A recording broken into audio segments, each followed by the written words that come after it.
Father of all bombs. ഇതിനെക്കുറിച്ച് ഒരു വീഡിയോയിലൂടെ നമ്മൾ വ്യക്തമായി അറിഞ്ഞതാണ്. ഈ ഫാദർ ഓഫ് ഓൾ ബോംബ്സ് എന്താണ്?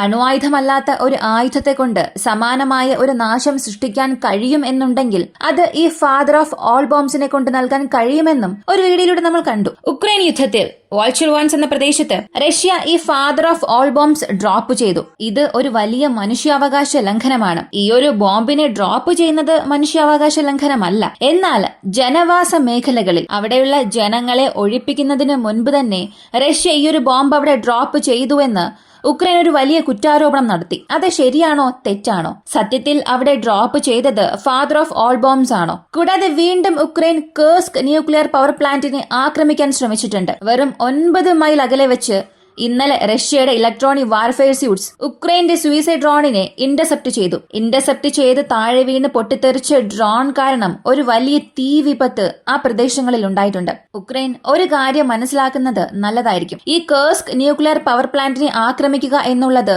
ഉക്രൈൻ ഒരു സൂയിസൈഡ് അറ്റംപ്റ്റ് പോലെയാണ്. ആവശ്യമില്ലാതെ ഈ ഒരു പ്രശ്നം വഷളാക്കുകയാണ്. ഈ യുദ്ധം അവസാനിപ്പിക്കേണ്ട ഒരു അവസരം അവിടെ നഷ്ടമാവുകയാണ്. അല്ലെങ്കിൽ ഈ യുദ്ധത്തെ അടുത്ത ഘട്ടത്തിലേക്ക് കൊണ്ടുപോകാനുള്ള ഒരു വാതിൽ അവിടെ ഇതിലൂടെ തുറക്കും. ഇവയെല്ലാം ഈ വീഡിയോയിലൂടെ നമുക്ക് വിശദമായി അറിയാം.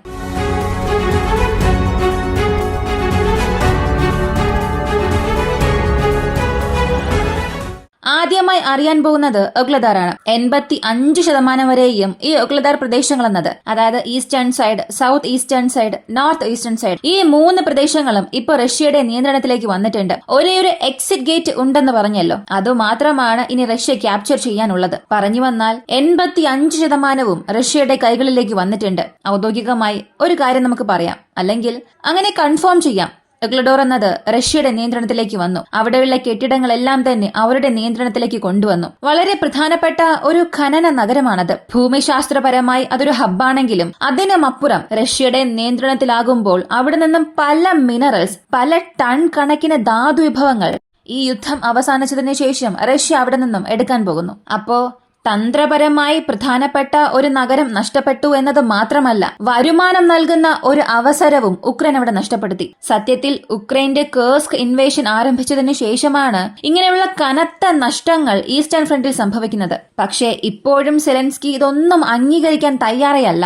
ഇപ്പോഴും അവർ പറയുന്നത് ആയുധങ്ങൾ ഞങ്ങൾക്ക് നൽകുക, റഷ്യയെ ഒരു സമാധാന ചർച്ചയ്ക്ക് കൊണ്ടുവരേണ്ടത് വെസ്റ്റേൺ കൺട്രീസിന്റെ കടമ എന്നൊക്കെയാണ് പറയുന്നത്. സത്യത്തിൽ ഈ നെഗോസിയേഷന്റെ അർത്ഥം എന്താണെന്ന് ഒരുപാട് പേർക്ക് അറിയില്ല. അത് ലോകത്തിലെ രാഷ്ട്രീയ നേതാക്കളായാലും അല്ലെങ്കിൽ ജിയോ പൊളിറ്റിക്സ് പഠിക്കുന്നവർക്കായാലും ഈ നെഗോസിയേഷൻ എന്താണ്, നെഗോസിയേഷനിൽ എന്തൊക്കെയാണ് ചെയ്യുക ഒന്നും അറിയില്ല. ഒരു ചർച്ച നടത്തുക, അല്ലാതെ ഇത് മാത്രമേ നിങ്ങൾ ചെയ്യാവൂ, ഇതൊക്കെ മാത്രമേ ഞാൻ ചെയ്യൂ എന്ന് പറയുമ്പോൾ അതൊരു ചർച്ചയല്ല, അതൊരു ഓർഡർ മാത്രമാണ്. റഷ്യ ഉക്രൈൻ വിട്ട് പുറത്തിറങ്ങണം, ഇതെല്ലാം നിങ്ങൾ ചെയ്യണം, ഇവിടം വിട്ട് റഷ്യയുടെ സൈന്യം പിൻവാങ്ങണം എന്നുള്ളതെല്ലാം ഒരു ഉത്തരവായി മാത്രമേ നമുക്ക് കാണാൻ കഴിയൂ. അതൊരു ചർച്ചയാകില്ല. ഇപ്പോ ഈ സാഹചര്യങ്ങളിൽ ഈ 2 വിഭാഗവും മുന്നിൽ വയ്ക്കുന്ന പീസ് ടോക്ക് ആയാലും അല്ലെങ്കിൽ അവരുടെ നിർദ്ദേശങ്ങളായാലും അതൊരു നെഗോസിയേഷൻ പോലെയോ അല്ലെങ്കിൽ ഒരു ചർച്ചയ്ക്കുള്ളിൽ വരുന്നത് പോലെയോ തോന്നുന്നില്ല. ഇപ്പോ റഷ്യയുടെ നേതാവ് ഒരു ഓർഡർ നൽകും, ഞങ്ങൾ ഒക്കുപൈ ചെയ്ത ടെറിട്ടറി തിരികെ നൽകില്ല, ഉക്രൈൻ നാറ്റോയിൽ ചേരാൻ പാടില്ല എന്ന് അദ്ദേഹം ഒരു ഓർഡർ കൊടുക്കും. മറുഭാഗത്ത് സെലൻസ്കിയെ നോക്കിയാൽ റഷ്യ എല്ലാ ടെറിട്ടറിയും ഞങ്ങൾക്ക് നൽകി വീണ്ടും ആക്ച്വൽ ബോർഡർ വിട്ട് പുറകിലേക്ക് പോവുകയും അവിടെ ഒരു ബഫർ സോൺ ക്രിയേറ്റ് ചെയ്യണം. ഇതിനുശേഷം റഷ്യയെ കൊണ്ട് ഉക്രൈന് യാതൊരുവിധ പ്രശ്നവും വരാൻ പാടില്ല. ഉക്രൈന് മാത്രമല്ല സെക്യൂരിറ്റി ഗ്യാരണ്ടി നൽകേണ്ടത്, മറ്റു രാജ്യങ്ങൾക്കും ഒരു സെക്യൂരിറ്റി ഗ്യാരണ്ടി നൽകണമെന്ന് സെലൻസ്കിയും അവിടെ ഒരു ഉത്തരവിടും. ഇങ്ങനെയാകുമ്പോൾ യുദ്ധം ഒരിക്കലും അവസാനിക്കില്ല. അപ്പോ ഒഗ്ലദോറിന്റെ വിജയം എന്നത് റഷ്യയുടെ മോറൽ ബൂസ്റ്റിനെ പല മടങ്ങ് അധികമാക്കും. ഇനി ഉക്രൈനെ നോക്കിയാൽ വളരെ മോശമായ ഒരു കെണിയിൽ അകപ്പെട്ട് അവരുടെ ആർമി മെമ്പേഴ്സിനെ നഷ്ടപ്പെടുത്തിക്കൊണ്ടിരിക്കുകയാണ്. ന്യൂയോർക്ക് ടൈംസിൽ വന്നിരിക്കുന്ന ഈ ഒരു ആർട്ടിക്കിൾ ഒന്ന് നോക്കുക.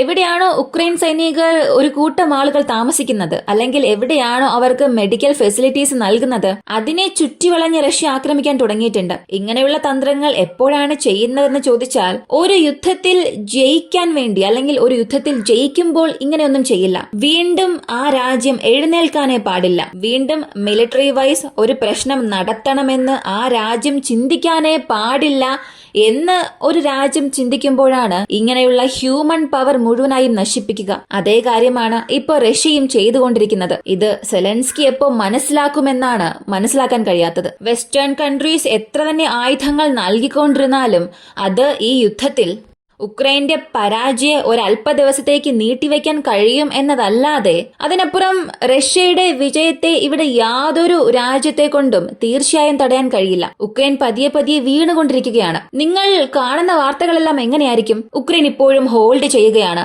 ഉക്രൈൻ റഷ്യൻസിനെ പിന്തള്ളിക്കൊണ്ടിരിക്കുകയാണ് എന്നൊക്കെ കേൾക്കാം. പക്ഷെ അതൊക്കെ വെറും ഇല്യൂഷൻ മാത്രമാണ്. അങ്ങനെ ഒരു ഇല്യൂഷൻ ക്രിയേറ്റ് ആയിട്ടുണ്ട്. അതുകൊണ്ട് തന്നെ ഒരുപാട് പേർ ചിന്തിക്കുന്നത് ഈ യുദ്ധത്തിൽ ഉക്രൈൻ ഇപ്പോഴും വിജയിക്കുമെന്ന്. പക്ഷേ പ്രാക്ടിക്കലായി നോക്കിയാൽ ഉക്രൈനെ കൊണ്ട് ഡയറക്റ്റ് നാറ്റോ സപ്പോർട്ട് ഇല്ലാതെ അല്ലെങ്കിൽ വെസ്റ്റേൺ കൺട്രീസിന് അകത്തേക്ക് കൊണ്ടുവരാതെ ഈ യുദ്ധത്തിൽ അവർക്ക് ജയിക്കാനേ കഴിയില്ല. അവരുടെ പരാജയം ഒരല്പം നീട്ടിവെക്കാൻ കഴിയും എന്നല്ലാതെ റഷ്യയെ മുഴുവനായും പുറത്താക്കാൻ കഴിയുമെന്നുള്ളതെല്ലാം വെറും സങ്കല്പം മാത്രമാണ്. ഇതിന് ഉഗ്ലദാറിന്റെ വിജയം തന്നെ ഒരു വലിയ ഉദാഹരണമായി മാറുകയാണ്. അടുത്ത കേഴ്സ്ക് ന്യൂക്ലിയർ പവർ പ്ലാന്റിനടുത്ത് സംഭവിച്ച ഈ ഒരു ആക്രമണമാണ്. ഇന്നലെ ഒരു 3 മണിയോടുകൂടി റഷ്യൻ ടെലഗ്രാം ചാനൽസും ഉക്രൈൻ സംബന്ധിക്കുന്ന ബ്ലോഗേഴ്സിലും ഒരു വലിയ വാർത്ത പുറത്തു വന്നു. കേഴ്സ്ക് ന്യൂക്ലിയർ പവർ പ്ലാന്റിനെ ഉക്രൈൻ ആക്രമിച്ചു എന്നുള്ള വാർത്ത. മറ്റൊരു ഭാഗത്ത് കേഴ്സ്ക് ന്യൂക്ലിയർ പവർ പ്ലാന്റിനെ ഉക്രൈൻ ആക്രമിക്കാൻ ശ്രമിച്ചു എന്നൊരു വാർത്ത വന്നു. തുടക്കത്തിൽ ഇതിനെക്കുറിച്ച് യാതൊരു സ്ഥിരീകരിച്ച വാർത്തകളും പുറത്തു വന്നില്ല. 2 മണിക്കൂർ കഴിഞ്ഞാണ് ഓരോ വാർത്തകളായി പുറത്തു വരാൻ തുടങ്ങിയത്. കേഴ്സ്ക് ന്യൂക്ലിയർ പവർ പ്ലാന്റിനെ ഉക്രൈൻ ആക്രമിക്കാൻ ശ്രമിച്ചു. അങ്ങനെ ശ്രമിച്ചപ്പോൾ റഷ്യയുടെ ഇലക്ട്രോണിക് ജാമിംഗ് യൂണിറ്റ്സ് ഈ ഡ്രോൺസിനെ വെടിവെച്ച് വീഴ്ത്തുന്നതിന് പകരം അതിലേക്ക് പോകുന്ന ഇലക്ട്രോ മാഗ്നറ്റിക് സിസ്റ്റത്തെ കട്ട് ചെയ്ത് താഴേക്ക് കൊണ്ടുവരുന്ന മെക്കാനിസം വഴി അതിനെ ഡൗൺ ചെയ്തു. അങ്ങനെ ചെയ്തപ്പോൾ നിയന്ത്രണം നഷ്ടപ്പെട്ട ആ ഒരു ഡ്രോൺ അൺമാൻഡ് ഏരിയൽ വെഹിക്കിൾ ഒരു ടവറിൽ പോയി തട്ടി. അങ്ങനെ തട്ടി ഒരു വലിയ സ്ഫോടനമുണ്ടാവുകയും തൊട്ടടുത്തുള്ള പ്രദേശങ്ങളിൽ അതിന്റെ അവശിഷ്ടങ്ങൾ വീണതിനു ശേഷം ഒരു വലിയ തീ വിപത്ത് ആ സ്ഥലത്തുണ്ടായി. ഇത് ഉക്രൈൻ സത്യത്തിൽ അറിഞ്ഞുകൊണ്ട് തന്നെയാണോ ചെയ്തത്, അല്ലെങ്കിൽ കേഴ്സ്ക് ന്യൂക്ലിയർ പവർ പ്ലാന്റിന് അടുത്ത് അറിഞ്ഞുകൊണ്ട് റഷ്യയുടെ ഒരു ശ്രദ്ധ തിരിക്കാൻ വേണ്ടിയാണോ അവർ ഡ്രോൺ അയച്ചത് എന്നൊന്നും അറിയില്ല. പക്ഷെ ഇവർ ചെയ്യുന്നതെല്ലാം തീർച്ചയായും ഒരു ന്യൂക്ലിയർ ഡിസാസ്റ്റർ ആണ്. ന്യൂക്ലിയർ ത്രെഡിനായിട്ടുള്ള അവസരം അവിടെ ഉണ്ടാക്കും. ഒരു ചെറിയ ഡ്രോണിനെ കൊണ്ട് എങ്ങനെയാണ് ഒരു ന്യൂക്ലിയർ ത്രെഡ് അല്ലെങ്കിൽ ന്യൂക്ലിയർ ഡിസാസ്റ്റർ ഉണ്ടാക്കാൻ കഴിയുക എന്ന് ചോദിച്ചാൽ അതിനും ഞാൻ കാരണം പറയാം. ഈ കേഴ്സ്ക് ന്യൂക്ലിയർ പവർ പ്ലാന്റിൽ ഡോം ഷേപ്ഡ് ഷെൽസ് ഇല്ല.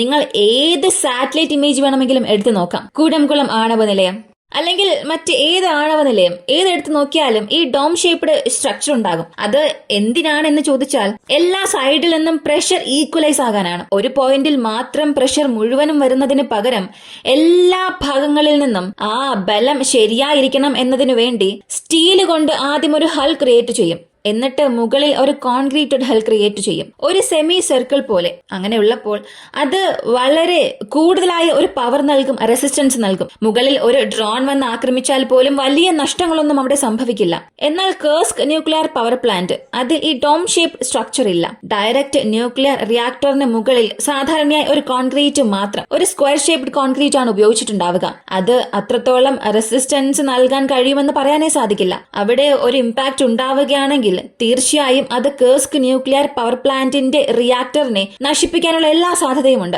അല്ലെങ്കിൽ ഈ ബാക്കപ്പ് വാട്ടർ റിസോഴ്സിന് ആവശ്യമായ ക്രിട്ടിക്കൽ എലമെന്റ്സിനെ എന്തെങ്കിലും ആക്രമിച്ചാൽ അവിടെയും ഒരു നാശമുണ്ടാകാനുള്ള സാധ്യതയുണ്ട്. ഇപ്പോ ഉക്രൈനെ സംബന്ധിക്കുന്ന ഒരുപാട് പേർ പറയും, ഉക്രൈൻ ഒരു ഡ്രോണിനെ അല്ലേ അയച്ചത്, അത് ഡയറക്റ്റ് ഒന്നും അവർ ലക്ഷ്യം വെച്ച് അയക്കാൻ പോകുന്നില്ല. റഷ്യയുടെ ഇലക്ട്രോണിക് ജാമിംഗ് യൂണിറ്റ്സ് തടയുമെന്ന് എല്ലാവർക്കും അറിയാം. എന്തായാലും തടയും. അതുകൊണ്ട് എന്താണ് വലിയ പ്രശ്നം വരാൻ പോകുന്നത് എന്ന്. ഇപ്പോ ഒരു 9 മൈൽ ദൂരത്തിൽ ഈ ഒരു ഡ്രോണിനെ ന്യൂട്രലൈസ് ചെയ്തു. ഈ 9 മൈൽ എന്നത് കേൾക്കാൻ വളരെ ദൂരം പോലെ തോന്നാം. ഒരു 9, 10, 11 കിലോമീറ്ററിലൊക്കെ പൊട്ടിത്തെറിച്ചാൽ എന്ത് സംഭവിക്കാൻ പോകുന്നു എന്നൊക്കെ ചോദിക്കാം. ഒരു പക്ഷേ ഈ 9 മൈൽ എന്നത് നാളെ ഒരു 2-3 മാറുകയാണെങ്കിൽ, ഒരു പക്ഷേ റഷ്യയുടെ ഇലക്ട്രോണിക് ജാമിംഗ് യൂണിറ്റ്സിനെ കൊണ്ട് ആ ഡ്രോണിനെ ഇന്റർസെപ്റ്റ് ചെയ്യാൻ കഴിഞ്ഞില്ല എന്നുണ്ടെങ്കിൽ, അല്ലെങ്കിൽ ആ പവർ പ്ലാന്റിന് വളരെ ക്ലോസസ്റ്റ് ഡിസ്റ്റൻസിൽ വെച്ച് ഈ ഡ്രോണിനെ ന്യൂട്രലൈസ് ചെയ്യുകയും അതിനുശേഷം അതിൽ നിന്ന് വരുന്ന അവശിഷ്ടങ്ങൾ കാരണം ആ പവർ പ്ലാന്റിന് എന്തെങ്കിലും സംഭവിച്ചാൽ അത് റഷ്യക്ക് മാത്രം ഒരു പ്രശ്നമല്ല,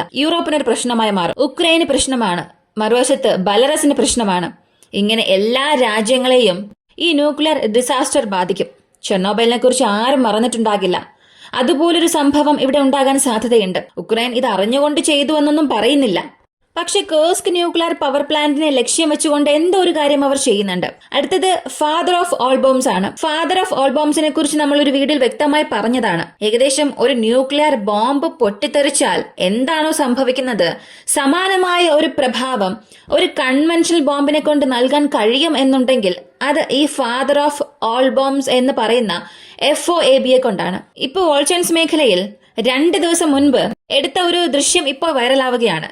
അതിൽ അവർ പറഞ്ഞിരിക്കുന്ന ഒരു claim, Russia father of all bombs 9 ടണ്ണുള്ള ഒരു കൺവെൻഷണൽ വെപ്പൺ സിറ്റിയിലേക്ക് ഇട്ടു.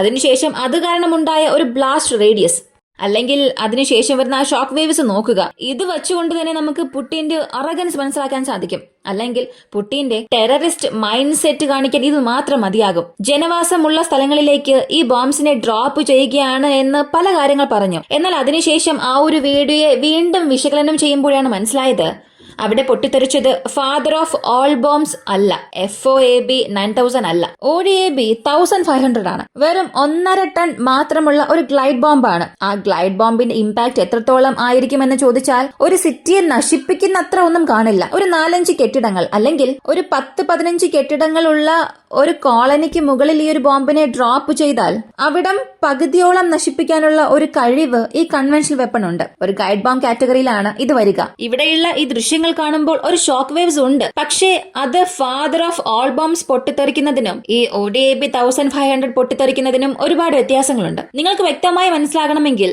ഈ ഒരു വീഡിയോ നിങ്ങൾ കാണുക. ഇത് ഉക്രൈൻ പറയുന്ന ആ ഫാദർ ഓഫ് ഓൾ ബോംബ്സ് പൊട്ടിത്തെറിച്ചപ്പോൾ ഉണ്ടായ ആ ഒരു എക്സ്പ്ലോഷൻ ആണ് ഇതിപ്പോ സംഭവിച്ചത്. അടുത്തത് ഈ വീഡിയോ ഒന്ന് നോക്കുക. ഇത് father of all bombs FOAB 9000 പൊട്ടിത്തെറിച്ചപ്പോൾ ഉണ്ടായ ഒരു ഇമ്പാക്റ്റ് ആണ്. അപ്പോൾ വിഷ്വലി ഒരു കാര്യം കൺഫേം ആണ്, അവിടെ പൊട്ടിത്തെറിച്ചത് ഫാദർ ഓഫ് ഓൾ ബോംബ്സ് അല്ല. ഉക്രൈനെ സംബന്ധിച്ച് അവരുടെ പ്രൊപ്പഗണ്ട അല്ലെങ്കിൽ അവരുടെ PR ഉപയോഗിച്ച് എത്രത്തോളം വെസ്റ്റേൺ കൺട്രീസിനെ ഇങ്ങോട്ടേക്ക് വലിച്ചിടാൻ സാധിക്കുമോ, വലിച്ചിടുക എന്ന് പറയുമ്പോൾ യുദ്ധത്തിലേക്ക് ഡയറക്റ്റ് കൊണ്ടുവരാനുള്ള ഒരു ശ്രമമല്ല, ഇതെല്ലാം കാണിച്ച് കൂടുതൽ ആയുധങ്ങൾ വാങ്ങുക അല്ലെങ്കിൽ കൂടുതൽ സഹായം ആവശ്യപ്പെടാൻ ഇവയെല്ലാം ഒരു ടൂളാക്കി മാറ്റിക്കൊണ്ടിരിക്കുകയാണ്. റഷ്യ ഇങ്ങനെയൊക്കെ ആയുധങ്ങൾ ഉപയോഗിക്കുന്നുണ്ട്, അതിനെതിരെ ഉപയോഗിക്കാൻ ഞങ്ങളുടെ പക്കൽ യാതൊരു വെപ്പണുമില്ല.